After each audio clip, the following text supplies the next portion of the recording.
endless skies. Oh, I'm living that nomad life, city to city, feeling alive. From mountain tops to ocean drives, unchained, I thrive, I All thrive. right, Okay, let's do this. okay. All right, thank you so much for joining us here on Nomads 50 Plus. My name is Chris Kalaboukis, and it's my current mission in life to interview 1,000 digital nomads. That's right, folks, 1,000 digital nomads to help you, the aspiring digital nomad, understand that it's not that scary. It's a really cool thing to do, and you can be amazingly happy. Everyone I've ever interviewed has been amazingly happy, and we have very special guests here today. Why don't you introduce yourself and tell us a little bit about your travels?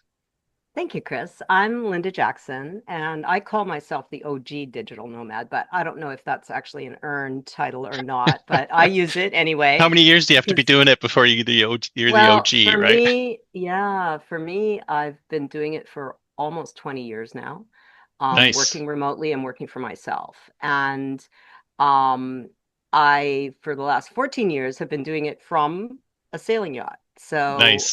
yeah, not always the same boat. I've had two boats over that period of time, but the last 5 years has been on the name of the boat is SV Duende, sailing vessel Duende. It's an 80-foot aluminum hulled expedition yacht, and it's just my husband and I, a crew of two on a very big boat with a do-it-yourself approach, and we have limitless possibilities. So Nice. that's what we're doing right I now. love it. You're the first person I've talked to who's doing it on water. Everybody else is Yeah, doing it on land or in the yeah. air or any other way, but you're the first person. So is this something you've always wanted to do, like ever since you were young, Well, or no, not really. I mean, I grew up on the coast, but I didn't, we weren't a sailing family or anything like that. I started sailing as a young adult when I was in college, and I joined a racing team, and that kind of got me going. And then when I met my husband and we started going together, we bought our first boat back in the early 90s. And wow, you've we been doing did this it, for a long time. yeah, a long time. And we did a sabbatical early in the 2000s of 1 year where we took that boat. It was a smaller boat, but we took it down the coast from the Pacific Northwest down to Zihuatanejo. And that gave us the idea that we wanted to live on a boat and that Nice. this was something that we could do. And so then it took us another 10 years after that to really decide to move aboard and get the boat that we felt we could live on. But since 2011, 2012, we have been living aboard a boat. We have had no home. We sold You everything. have We a don't have home, a you just bring it with you wherever you Yeah, go. exactly. We're like turtles. We just bring it along. And yeah, we don't keep a storage container. We didn't keep anything that wouldn't fit on the boat. So this is it. This Nice. is life. Yeah. So what made you decide to make the leap? Like, I mean, you said you were were you transitioning for about 10 years, like taking longer trips and things like that, or? Um, no, not really. I was just working, getting my own business established, not being an employee anymore, but being a solopreneur and running a management consulting business that's small but functional. Hmm. And I was just getting that established and getting the money together. And we had to look for the right boat. It took us a while to find the kind of boat that we wanted to buy our first one. And well, it wasn't our first boat, but it was our first live aboard boat. And we did a very purposeful search for that. And we had some criteria that we wanted to meet for room and stability and ocean sailing capabilities and all of that, because we knew we wanted to do blue water sailing. So we needed to have something that was capable of that. And what's that? What's blue water sailing? Blue water sailing is when you leave the coastline. You go out of sight of land. You go, maybe across an ocean. And we didn't cross an ocean at first. It took us about 5 years to build up that kind of desire and capability. And I at first I was the one that said, "Oh no, I'm never doing that. I'm not sailing across an ocean. I'll fly. I'll meet you there. Yeah. Nothing goes to weather like a 747." But then we started doing longer and longer trips, and we did this one passage from Ensenada, Mexico, and we were going to stop in Cabo and then continue on to Puerto Vallarta. And we got adjacent to Cabo, and we were a few miles offshore, like maybe 10 or 20 miles offshore. But we looked at it and we went, well, why should we stop? We're just having a great sail. Let's just keep going. And so that turned out to be an 8-day trip Nice. from Ensenada to Puerto Vallarta. And some points we were more than a couple of hundred miles offshore. We were well out of sight of land. And we had a crew with us, two guys that ended up actually doing our first Pacific crossing, the same crew with us on that Oh, boat. cool. But we kind of looked at each other and went, we just did 8 days and it was really fun and it was easy. And if we just did 8 more days, we would be in French Polynesia. So why don't we just do that?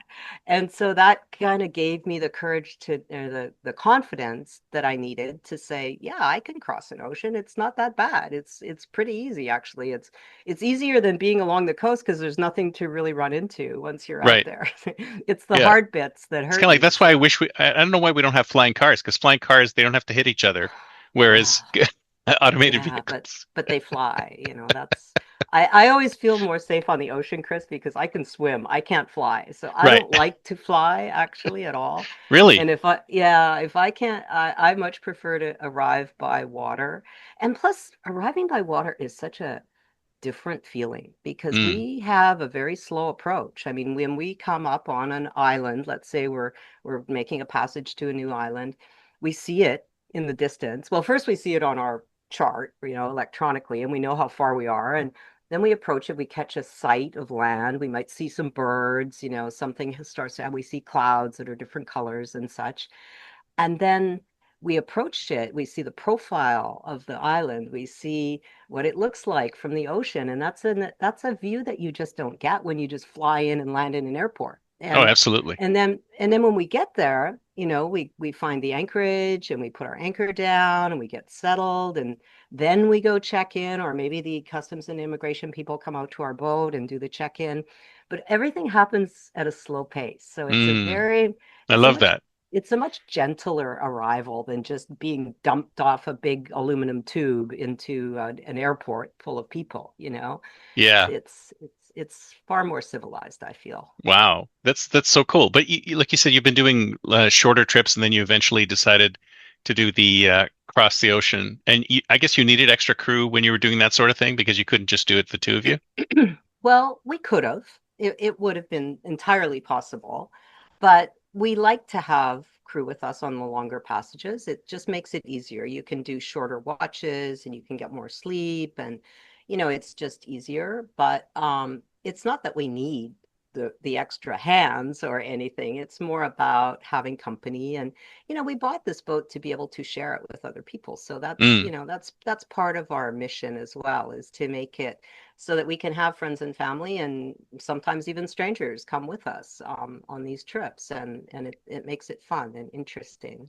Very cool. But yeah, So what happened when you first decided you wanted to do this? Were your family and friends going, "Oh my God, they're insane. Don't do that." Or they still did do. they help you? No, they still do. Remarkably, not many of our family members participate in what we're doing.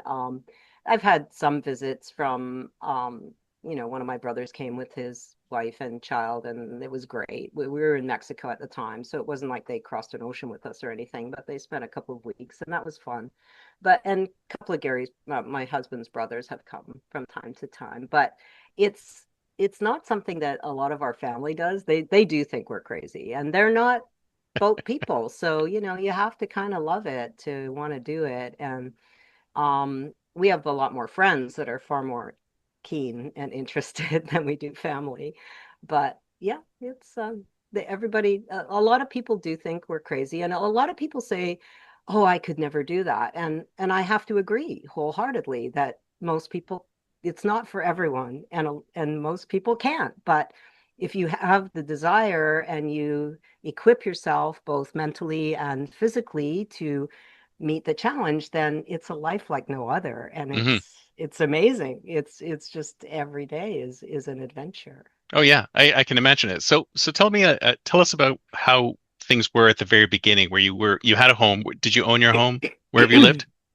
No, at that time we didn't own our home. We were renting in San Rafael, California, And at that and it point, was sorry, go ahead.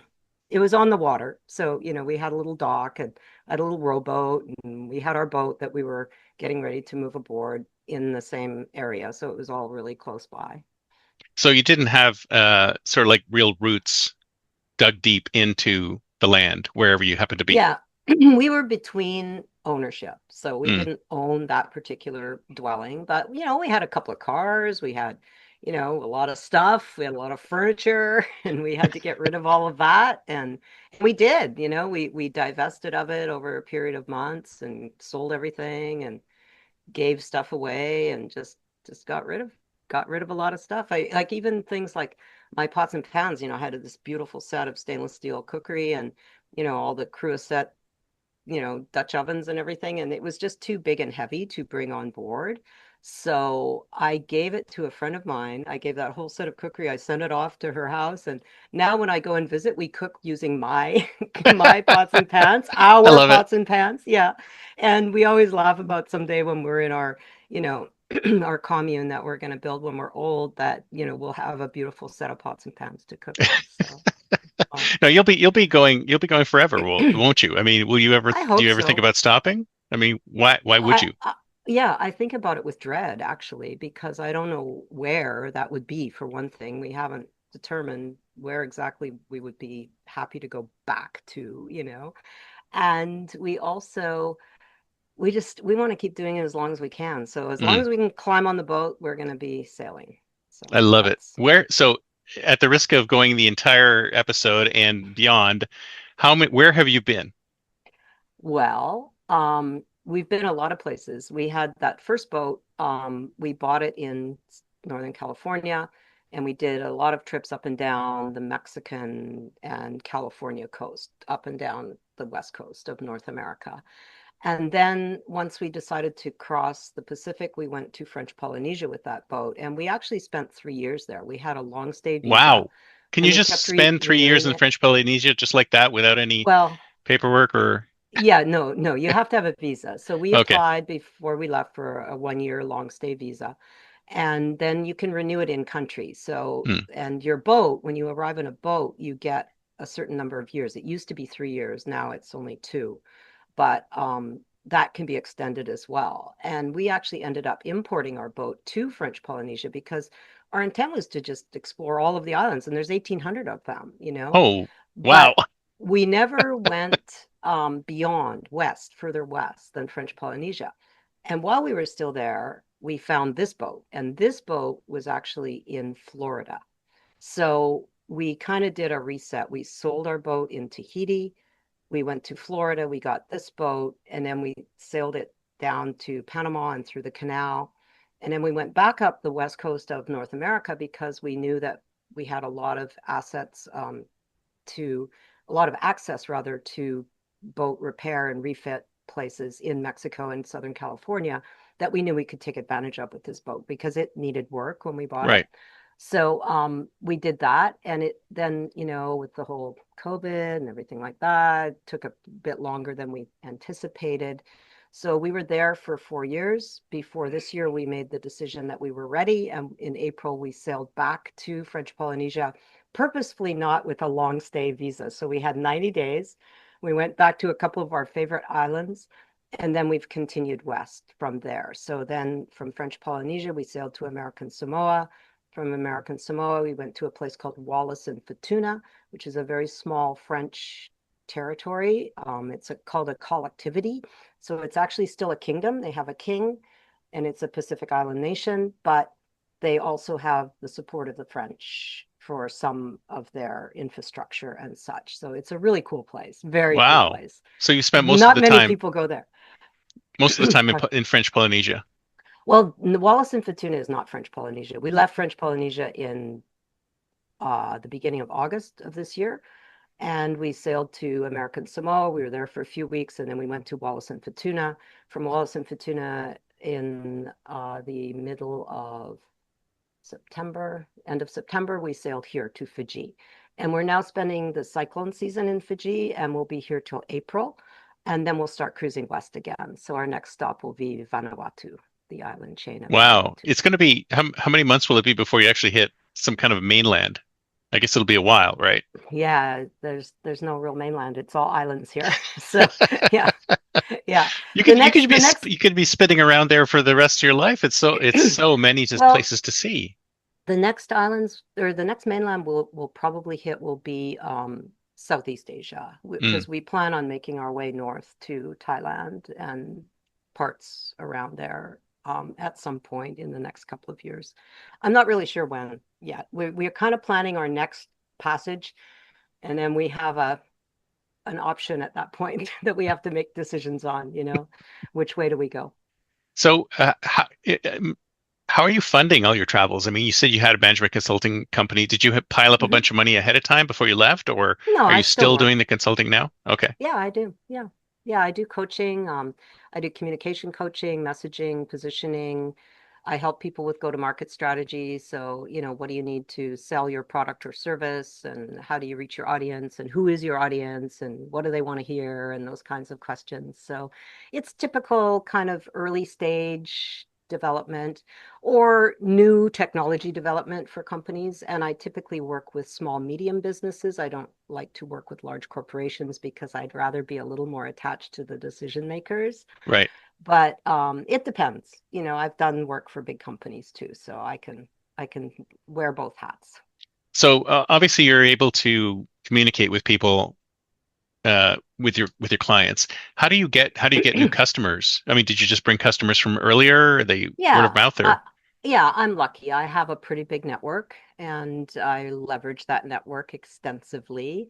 Most of my business comes from referrals, which is great, but I do have to go out and, get new business. I have to pound the pavement and not literally now. I more like I'm pounding the pixels, but I do have to meet new people from time to time. So Chris, if you have anyone you can introduce me to, I'd really appreciate Oh, absolutely, absolutely. it. No, I love this. And does your husband do the same thing, or does he do No, something he different? works for me. Hmm. He looks after my boat. Nice. I love it. I Yeah, love it. no, we actually work together on a lot of things on the boat. We are do-it-yourselfers, and I have a set of responsibilities, as does he. But we work as a team on a lot of things where it requires both of us, and we don't divide things by the men jobs and the women jobs. It's we do Sure. everything, and we work together. But I've become pretty skilled at upholstery and canvas work, and I do all of our rope work. I do all of our splicing and make new lines and this week, one of my projects is I have to make a new snubber line, which is a line of nylon braided line that is, or twisted line, sorry, that is, has a thimble at the end, like a big metal thing that you put the rope around and you create a thimble. So I have to splice the thimble into the line. And then we have a big shackle and that has a hook on it that goes onto our anchor chain to take the strain off the chain when we're at anchor. So we hook it on the chain, we tie it to a cleat at the front of the boat, and then we can let our anchor chain take the strain off our windlass, which is the big thing that winds the chain up at the front of the boat. Because when you're in a big sea or in a storm, it puts a tremendous amount of pressure on that chain, and you want to take it off the equipment and take that strain off with the snubber. So I have to make a new snubber this week. That's Wow. my job. Well, I guess you have to be pretty self-sufficient when you're out there on your own. I mean, Oh how yeah. how often do you spend sort of away from civilization? Well, right now we're in Fiji and we're on the biggest island in Fiji. There's 300 islands in the kingdom of Fiji, and we are on Viti Levu, and there's a big city here which is 100,000 people, the city of Suva. So this is for us a big city. Mm, We hadn't been in a big place like this for a while. But I guess you could call this civilization, but it's still pretty third world mm. stuff. Um, it's different. But yes, we self-sufficiency is a big part of our life. We have to be able to fix things on our own because there's no one to call, Yeah, there's no exactly. help. You Well, when can't you're in just port, I'm assuming you can get people to help you, but when Oh, you're sure. when you're Yeah. not, yeah. Yeah, and one of the big projects that we're actually working on while we're here over the summer, because it is summer here right now, is we are rebuilding our generator. So that's something that we've ordered the rebuild kit, and we will have a guy here just help get the captain with the heavy lifting part of it because it's big and it's down in the engine room and it's in a cramped space and it's nice to have other Yeah. people to help out with that. Oh yeah. I mean, you can't spend. I mean, I'm assuming you do have to put in pretty often for supplies and things like that. I mean, Oh even on yeah, a big boat sure. like that. Oh yeah, Yeah. yeah. I shop frequently and I'm going in later this afternoon to go to the market. There's a beautiful market here for fruit and veg and I'm gonna go stock up and but I keep the boat very well provisioned, Mm, all of our staples, I keep a big supply and I can provision in a couple of days and have this boat ready to go off for 6 months. I could equip this boat for 6 months. fantastic. Yeah, I have Fantastic. a big freezer. We're preppers, we are. We're ready for the apocalypse and we're gonna be just fine when And that you're probably happens. more ready than anybody, right? Because Yeah, you're exactly. not in a fixed location. If it's not good Hmm. here, go here. If it's not good here, Yeah, go here. and I think about that. Well, not that I obsess about it or anything, but I think about how, preppers, they prepare themselves with a bunker and they have all their stuff. And I don't know, you've probably read The Road from Oh Cormac yeah, yeah, McCarthy, and, that can get invaded, pretty easily. But we can go away and we can get out of reach, and it's pretty hard for people to invade us. So we yeah. have And a there's a little hell of a bit lot more more of a water on this planet than there is land. So even you can go anywhere And the practically. water levels are rising, so we're going to be There's just even more. fine. Yeah. I love it. I love it. So something like some of the other stuff that people talk about in general are things like healthcare. What, I mean, have you had any experiences with healthcare, positive or negative? I mean, everything's Yeah. all good on that front. Yeah. Yeah. Luckily, we're healthy, and that's my biggest advice to people that say, "What should I do about healthcare?" And I say, "Stay healthy."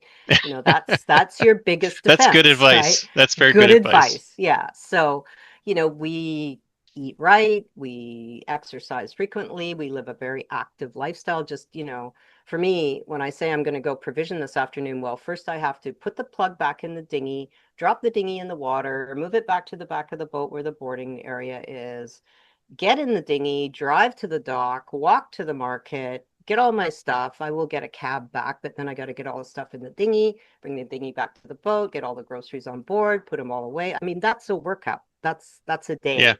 And so that's an active lifestyle. And we have a lot of latent exercise. So that's point number one, stay Yeah. healthy, stay physically fit. And I think when you're a digital And nomad, I think when you're a nomad, you do a lot, like a lot of that mhm, physical work does get integrated into your life, kind of like it how we does. should be, as opposed to, those of us Well, just sitting at a yeah. desk all day. Yeah. Or hopping in the car and running to the store when Yeah, you could walk to the exactly. store, Yeah, you could. You exactly. could you could walk to the store and carry things home. You could absolutely could.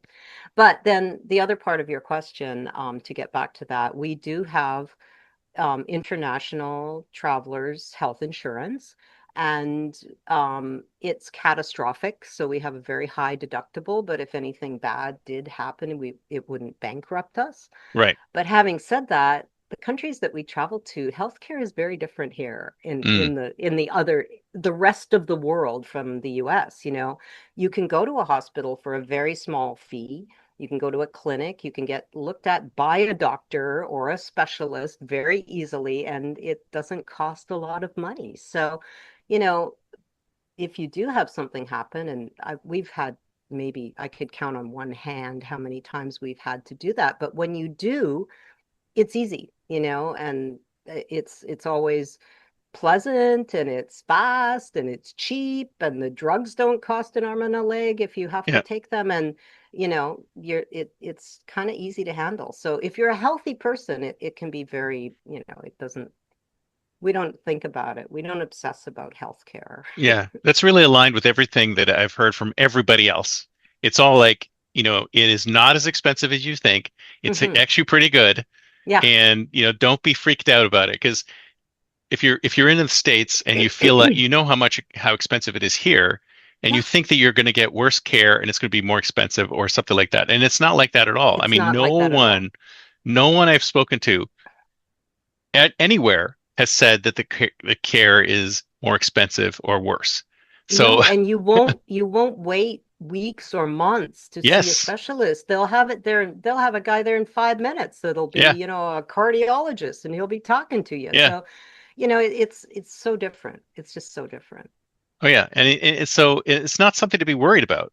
I think it's one of the No, least concerning things when you're I know. like, what would you say would be a concern? Like, what would you say the most concerning thing would be for you as a Yeah, nomad? That's interesting. And, it's probably different than most nomads because, again, we're not like most nomads. We're water dwellers. So Yeah. that's a different thing. And I actually just wrote about this right now. I'm doing a fun series of pen pal letters with another sailor. So he lives on a very small boat and he's in the Atlantic Ocean right now. And I live on a very big boat and I'm in the Pacific and we're trading letters. And our last week exchange, or this week exchange actually, that just published is about the fear and Mm. really about weather because weather is my biggest concern. That's the thing that I think most about and we're very conscious of and we're very proactive in looking forward as to what's coming for us and what we have to face and what we have to be ready for. So I would say that's probably my biggest thing that I think about. Have you ever been in a situation where it's been like you were on edge, like it was touch and go? Yeah. Yeah. Well, not touch and go, I wouldn't say. I've never been in that kind of a situation, but we have been in a hurricane. We were in Mexico and we were actually in a marina, so we weren't anchored out, but it was big. It was a category 5 and it did a lot of damage in the area Wow. that we were in. It was in La Paz in Mexico on the Baja. But when we were crossing this year from Mexico to Tahiti, we were still a couple of 100 miles out of Tahiti. We were between the Tuamotus island chain in French Polynesia and the Society Islands. And there was a huge thunder and lightning storm that came by, and it came up on us really fast. We could see it on the radar and we knew it was coming, but it was really big, like Mm. really, really big. And we were sailing and we just had to kind of, get ourselves situated, get the sails under control, and just let it go by us. And there was lightning hitting the water like raw all around us, and Jeez. huge Yikes. noise. The noise was just so incredible. I was terrified, but we did have a crew with us on that passage, and everybody handled it really well. Nobody freaked out and we just had to kind of let it go, Yeah. just hope for the best. But when you're out there and your mast is the tallest thing on the water, Yeah, I 100 know, feet in the right? air, you are kind of a target. So we were just hoping that nothing happened, and luckily nothing did. But that was probably the most, anxiety producing moment that I've But that had you can on the you can water. kind of work your way around that though, right? I mean, you can kind of tell when there's bad weather coming and you can just You can, go yes. around it. And the forecasting now is incredible. I mean, we have a view of what's coming for, a pretty good, accurate view for almost a week. 3 days is extremely accurate, but even up to 15 days, we can see what's approaching. Things change, but you can at least prepare yourself. And there's this new really cool AI driven forecaster from Google that's still in their lab version, but it's called DeepMind, and it's a really incredible sensor that looks for even the smallest of the lows. So you can see as they're developing, and Mm. you can look at the entire ocean. So you can see when things are starting to form, and as soon as it becomes cyclonic, they put it in a bigger graphic. And so you can really see things happening as they develop, and it gives you a very accurate view. So you can really keep an eye on things. So yeah, we're pretty vigilant, especially this time of year here. It is cyclone season. So Right. we purposefully chose this location to spend cyclone season because we didn't want to go south. You have to pretty much go down to New Zealand if you want to get out of the zone or go up to the equator. And we didn't want to go north or south. We wanted to see if we could stay here because we have some places to visit that are near here when we start cruising again next year. And so we decided on Fiji. It's we did a lot of research, and this area on this island, the port of Suva, is a very, very safe hurricane hole. And that's what we call them, hurricane holes, where you go and hide from a hurricane or a cyclone. And it has a really good holding. It's a mud bottom. It's very sheltered by mountains from the northwest, which is typically where the storms would come from, and we feel really secure here. So if anything's coming, we'll just prepare ourselves. We'll take our sails down. We'll get the boat ready. We'll get our anchor situated, put out a lot of chain, and just hang And you on. just stay on the boat during these storms.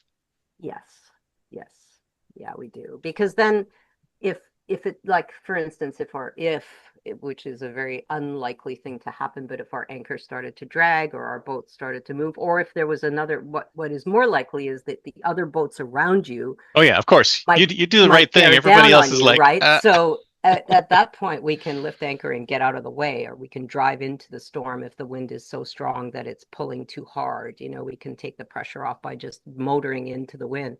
So yeah, we would rather be on the boat and in control than watching it from shore. As a the port of Suva is really interesting because it's um it's a working port. So we're all around us are cargo ships and fishing fleet and ferries and all kinds of things happening. And there's a lot of wrecks in this bay. Everywhere you look, you see a boat that's on its side, washed oh up on the geez, really? reef, That doesn't bode well, rusting does it? hulks. I know, rusting hulks of boats. Most of them have been here for a long time, so it's not like they're mobile or anything. They're stuck, but I really wish they'd clean it up a bit, but it's Fiji. They're not going to do that. But those are the things that we'll be keeping an eye on. There's one cargo ship that's near us. It's an old ferry, I think, an inter island ferry, and it's still floating, but it's on a tremendously long chain road. So even yesterday, we had a pretty big squall come through. The wind was blowing maybe about 20 knots, and this boat moves so much. It's like, oh my God, they're swinging in front of us. Oh, now they're over there. Oh, now they're way Oh over there. geez. So they would be the one that we would be keeping an eye on here. But you've always got to watch out for the other guy. Yikes. Yikes. So are you officially uh citizens of where you are now, or you're No, still no, American we're on a citizens, right? visa. We're Okay. on a visa. And so when we arrive, you apply to be here, and the Customs and Immigration decide if they're going to let you stay. It's kind of it's a spur of the moment decision for them. But, How are they as long feeling as you in show, them at the yeah, moment? yeah. As long as you show, and actually, I have a post on it in my Substack if anybody's interested about what we do when we check in, because people are really curious about what happens. And so I wrote a little article about how the procedure usually works. And usually you meet the Port Authority, you meet the Customs and Immigration people, and sometimes you meet somebody from the BioHealth or the Health Mm. Authority. And in Fiji, they're very big on that. In fact, they took my honey that I had from French Polynesia and they put it in a little, Oh wrapped it no. in plastic and taped it all up and put a barcode on it. So it got taken prisoner. But I still have it here on the boat, but I can't open it until we leave Fiji. Right. So they were worried And about the honey does honey. not go bad, so you're good. Yeah, I'm good. Yeah, it'll be fun. Yeah.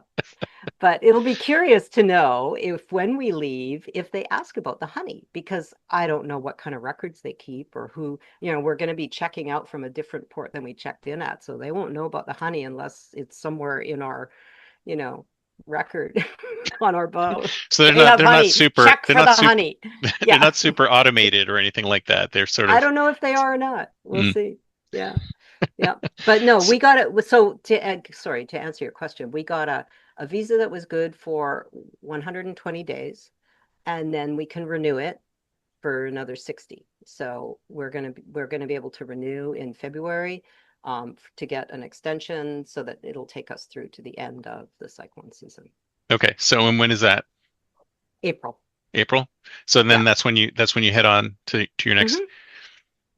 Cool. So do you still have to pay American taxes Yeah, on because your my incomes? business is there. Right. Yeah. Okay, so that really hasn't changed. So from No, their perspective, no. that you're just and you do have I'm assuming you have a PO box or something like that in the States Yeah, for but we collecting don't mail and don't things like really that. get any we don't really get anything there. It's like, yeah, you have to have an address. We do for our business, but we don't really use it. And you Yeah, can do pretty much absolutely everything electronically, right? There's no need for pretty you to get much. anything Yeah. delivered to wherever you Well, are. except okay, so here's a funny story. I had to renew my driver's license this Uh-oh. year. So that has to be delivered, obviously, because it's a hard copy, right? Sure. So I had it sent to a friend in California. And because we were in American Samoa, I thought, oh, great, she can mail it to me here because they have US mail. So she mailed it, and it said it was going to take 3 to 5 business days, which I thought, perfect. We're here for 2 weeks. Well, getting close to 2 weeks, no sign of it. It's still stuck in some warehouse in Hawaii. I could see by the tracking. It hadn't left Hawaii yet. So I went to the post office in American Samoa and I said, okay, well, this thing's going to arrive. It's one of your, prepaid mail boxes. And when it arrives, just return to sender, send it back to California. So I had the tracking number and I was keeping an eye on it. So it arrived in Samoa. They sent it back to Hawaii, and then they tried again. The Hawaii post office sent it back to Samoa again. So then finally, about a month and a half later, it arrived back in California. Well, get this. My friend saw the box and the box had clearly been opened. And she's thought, oh, this is Uh-oh. weird. Well, she had put in, she didn't just send my driver's license, she also sent a couple of chocolate bars because she knows I love chocolate. Sure. So one of the chocolate bars had been opened and somebody took a bite out of the chocolate bar, wrapped it up again and put it back in the box and then sent it on. Now, why wouldn't you just take the whole chocolate bar? I mean, if you're gonna go through that, why not just take it all? We had so much fun just figuring out why did they do that? Did they maybe not like it? Maybe they thought they would like the chocolate and they didn't like the chocolate, or maybe they felt so guilty that they thought they better put it back and oh my God, I'm going to lose my job. Yeah. And was But this in Hawaii or in American Sonoma? You have no idea who where knows? the bite Yeah, was but taken. when it arrived back in San Diego, it had a bite out of the chocolate bar. But my driver's license was still there, so that was Well, a good that's thing. good.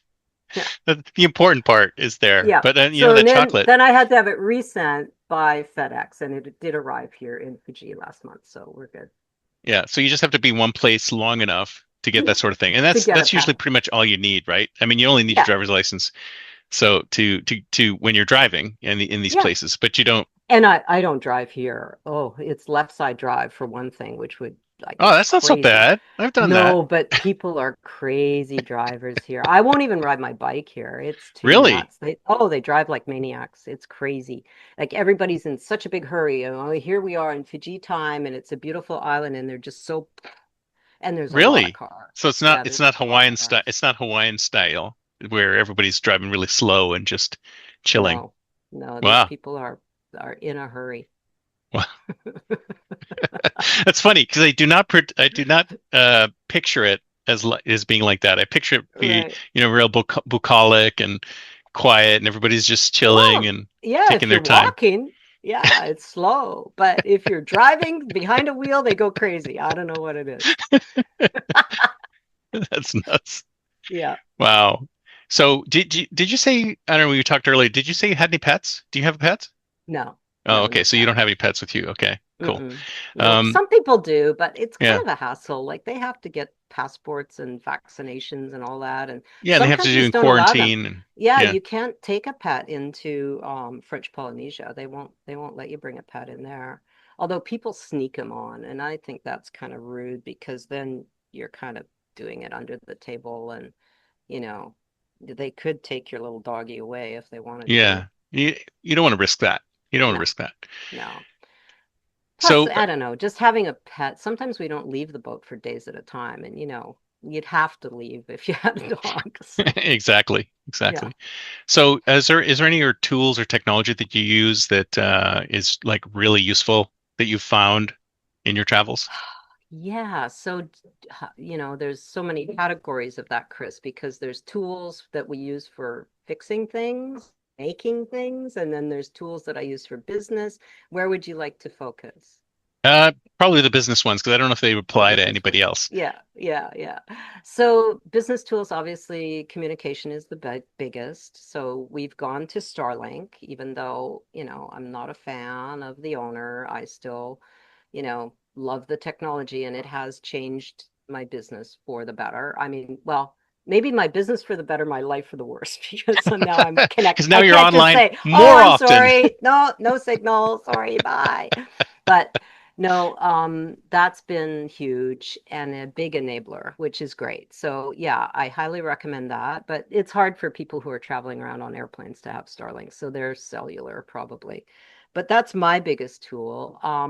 The other things are just, I guess just, having a reliable laptop and a good phone. For me, my cell phone is not an iPhone. I use a Samsung phone because I can get a dual SIM Hmm. because it's important for me to be able to have a local SIM cell number when I'm somewhere that I'm going to be for a while. I get a local number.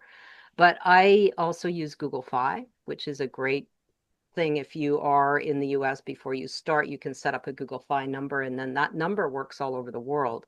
And it may not give you data all the time because they don't like to do the international unlimited data. After 30 Right. days, they'll cut you off. But your number works, so you can use it for calls and text, which is really important because you can keep your same phone number that you've always had, which is great. That's Wait, a so good way to. how exactly does that work? Because I mean, you Yeah, just it sign up for just. Google Fi, you plug in your phone number, and then Hmm.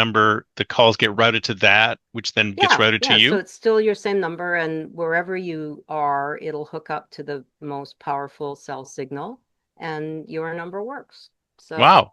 yeah, yeah. You can't do I've never data. heard of Like I that. said, I mean, it's I not thought it was data. just local. I didn't realize it It's was doing no, audio too. it's calls and text come Hmm. through Google Fi. So you can have full-on conference calls, no dropping, everything's fine Yeah, wherever you happen to be in the world. yeah. Yeah, and Wow. my number always works, which is great. So that helps a lot.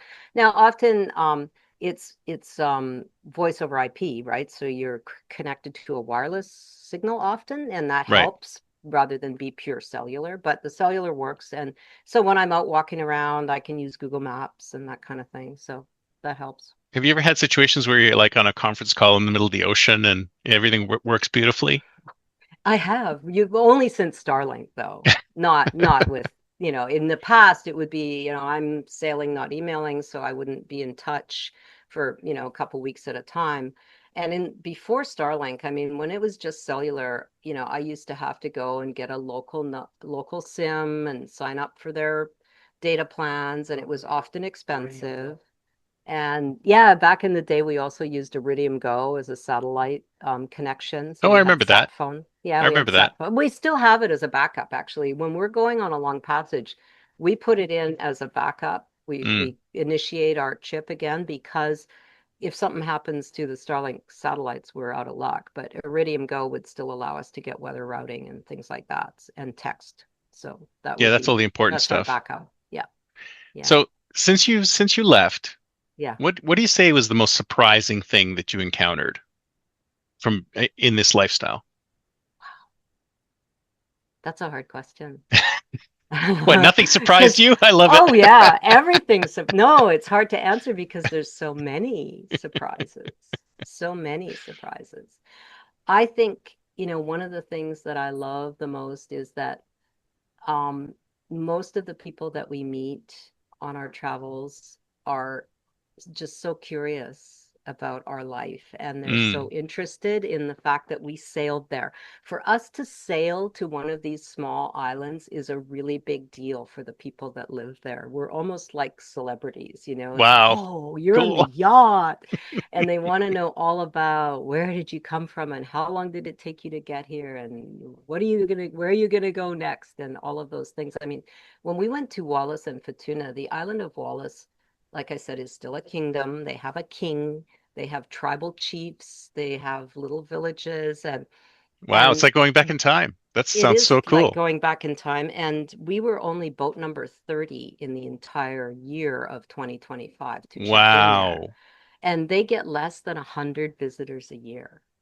Oh my It, God, that is yeah, so yeah, cool. yeah. So Very we cool. were we were very unique, and it was, I was riding around on my bike, and people would just like be staring at me like going by. Wow, where did you Who come is that? from? Yeah, yeah. But then as soon as I said, "Oh, we sailed here," "Oh, you're on the yacht," because we were like the only Like the boat. only yacht. Yeah, yeah.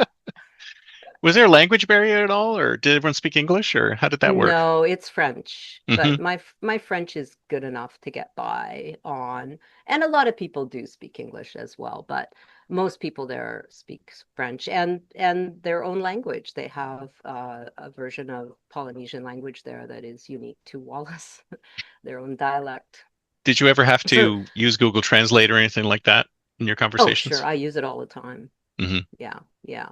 Especially when we're in places that my French isn't that good for complex conversations, so I always figure out what I'm going to say before I go somewhere.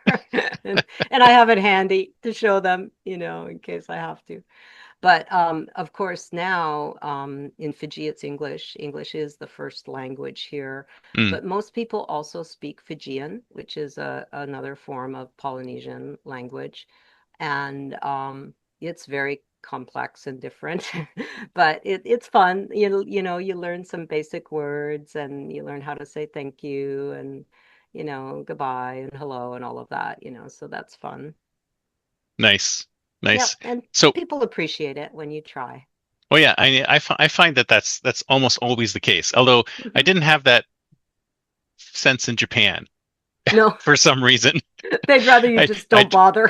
they looked at me like, "What are you saying?" I'm like, "Well, I'm trying." I mean, like everywhere else in Yeah, the world, when you try, yeah. you think that they're Well, they except seem France. appreciative. Well, in Except France, France. even in France, they Yeah. actually appreciate it a little bit, but in Not so Japan, much it in was like French Polynesia. They just totally tell you, stoic. just why don't we just speak English? Like, okay, fine. Do you have to assault my ears with your bad Yeah, French? yeah, exactly. Yeah, Oh, that is so cool. So, yeah. so you said you're going westward from there on, Yep. from that point on, and then so you will Hmm. be ending up in some Asian country, but Southeast Asia, but you're not sure where, or is Yeah. there a? Well, our next stop is going to be Vanuatu, which is the next island chain. It's still part of, well, it's almost getting into I've Micronesia always wanted rather to than visit Polynesia. Vanuatu. What's the Yeah, big deal with Vanuatu? the I just love the name too. volcanoes. Oh The yeah, cool. volcanoes. They're live volcanoes that you can actually go right up to the rim and look into the crater. Whoa. Yeah, yeah, yeah. That's the big attraction. And it's very remote. Like there's flights into the main island in the main city of Port Vila, but after that, it's really hard to get out to the other islands as a tourist. So with a boat, it's going to be so much fun because we're going to be able to go places that most people don't go. And it's one of those countries where they got their independence. I'm not sure what the year was, but it's probably 30 or so years ago now, 20 or 30 years ago now, when they achieved their independence. They were a British colony. But now, that really set them back because a lot of Mm, times the Pacific nations, the island nations are very dependent on the support and the yeah. subsidies that they get from their, colonial friends. Yes. And when they gave it up, they gave up a lot, and they really did have a hard time. And Mm. they still do. It's a very poor country. So it's going to be different, a lot different there. Although all these countries are poor, Chris. Oh yeah. There's a lot of poverty here. In Fiji, it's really astonishing because 40% of the people in Fiji were affected by a couple of like 20 years ago. They took away all the leaseholds from the Indian farmers that were here, and Really? they took it back and they made it indigenous property. So all of those people lost their land that they Oh had been no. farming on, and they became a lot of them moved to the urban center or the urban centers and just started squatter communities. Mm. And somewhere between, I don't know the exact number because I've heard different accounts, but 20 and 40% of the population of this country live in squatter communities, which are basically no services, no electricity, no sewage, no nothing. They live Wow. in shacks. And yet, this is a Crazy. beautiful tourist destination, right? So, yeah. And Nuts. Vanuatu, I think, is still very tribal. So it's going to be real interesting to go there. It's going to be fun. The people apparently are wonderful, and they've really found their own way without the support of Britain. So I'm hoping that it's going to be nice to be there. That's good. Well, they must have they have tourism, they have written resources. There must be something that they can do to Yeah, not keep the many economy going. resources, not many Mm. resources. And most of the resources that exist in the Pacific Island nations, they're subsidized, like copra production, Mm. for instance, the coconut shell that they make Right. fiber and use in cosmetics and such there. It's all subsidized to such a degree. I mean, the market value of it is practically zero. If they weren't Mm. being bought by their supporting countries, that it wouldn't be a thing, right? Wow. But some countries like Polynesia and to some degree Fiji have developed aquaculture and pearl farming. Pearl farming is a big deal. The pearls are beautiful, and that's a sustainable industry that can be grown here. So yeah, there's Sounds like they're something. finding their way Yeah, slowly. But like slowly. everything takes longer than you think. So that's the way it Yeah. is. But I almost wish sometimes that there wasn't such a dependency on tourism. 40% of their GDP here is tourist driven. And that just development is just so awful. I mean, they build these resorts where they tear down 100-year-old mangrove groves to build these stupid fake hotels and beaches that aren't even real, Oh and yeah. they just, it just, I just have this real conflict with what's going on here. No, you're I absolutely right. If there understand was the only some way appeal. we could have these things work together, it's like somehow, I know, because the people, the normal Fijian people don't benefit from that. yeah, The odd one that gets a job at the hotel, sure, but it's the developers and the politicians and the offshore investors that get rich. It's yeah, not the people of Fiji, and they don't benefit from having a bunch of white tourists come in and watch them perform a dance. yeah. It just ruins That's the not place helping when them. you have too many Yeah. tourists anyway. I mean, my latest round around places, it's just ridiculous how much tourism there is, and tourists, they're kind of jerks, I They kind find. of are. They kind of are. I know. I know. They're Present not company all accepted, of wonderful like course, right? us. Yes, they're not all wonderful like us and the rest of our nomad friends. Absolutely, absolutely. So, we got to wrap up, but I wanted Okay. to ask you, so do you have any advice for people who are aspiring? Because this most my audience is mostly aspiring digital nomads who are thinking about jumping into the life, and Hmm. I was wondering if you had any advice you could give them on what they should do. Yeah, I think that it requires some baby steps. And of course, not everybody's going to go and buy a sailboat and do what I do. But I know that being a But they digital nomad should. require, yeah, well, they should. No, actually, they shouldn't. But but being a digital nomad is it's not hard, but you have to be prepared. You have Mm, to think about what am I going to do for communication? What am I going to do to be set up in a place where I can have a meeting? Where do I want to stay? You've got to think these things through before you go. And there's a lot of people who can help you with that. There's a lot of people on Substack that are, helping guide people through this process. But I would say that the biggest piece of advice is to just try it and see mm, if you like it. You may not like it. You may not love it because a lot of people need a base. They need to have a home. They need to be able to go and nest somewhere. Well, I'd rather see something new than something that I see every day. But not everybody's like that. But not everybody knows if they're like that or not if they've never tried it. And I think the mistake some people make is they go all in and then 6 months down the road decide, oof, what have I done? So I think you've got to really make a mindful decision and give it a chance to see if it's something that you really love before you make a big commitment to it. That would yeah. be my advice. Yeah, I think you're absolutely right. I mean, there's no downside in giving it a try, Yeah. right? Doing it for a little bit, doing it for a week or 2 weeks or a few months, Yeah. and just keep Yeah. expanding the amount of time that you're doing it until you realize, wait a minute, Yeah. might Yeah. rather do this than what I'm doing.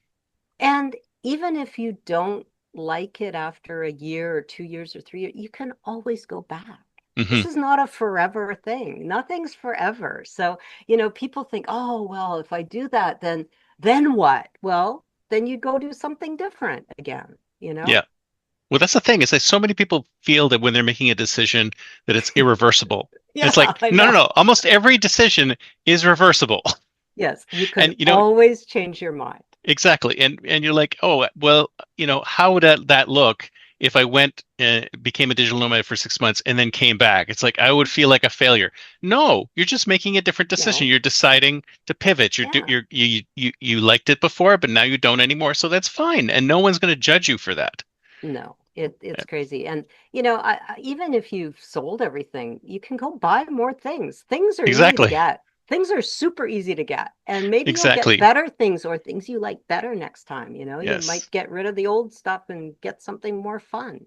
As we collect all these things, we forget Yeah, that. right. I try not to collect things. I don't have a lot of things. You're very smart, I gotta say. Well, it So has if to fit on someone, the boat. this has been fantastic. Thank you so much. So if somebody wants to Yeah. get in touch with you, what's the best way?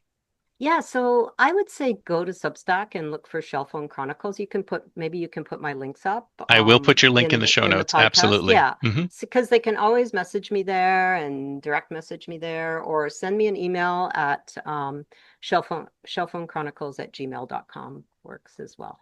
Very cool. So you'll probably Yeah. be, see, I email people all the time and I never hear from them, but I Ah, text you and you're like 5 seconds later, I get something I'm back from you on and you're it. on the other side of the freaking planet. So I know, and it's so fun, but I'm a real connector, Chris. So once you're in touch with me, you're not going to lose me. So, that's great. I love it. careful I what you love it. wish And for. everybody should be like that. I mean, come on. Maybe it's not that hard, really, It's not that hard. You just gotta just be available and be That's right. kind. That's Yeah. right. But I would love to keep in touch. So let's do that, okay? We will. All Absolutely. right. Well, thank you so much. It was great talking with you. Thanks, Chris. You Talk to you too. later. Have a Enjoy. wonderful day. Okay, You too. bula. Bye-bye. Binaka. Oh, I'm living that nomad life, city to city, feeling alive. From mountain tops to ocean drives, unchained, I thrive, I thrive. Oh, I thrive, I thrive. I thrive, I thrive, I thrive.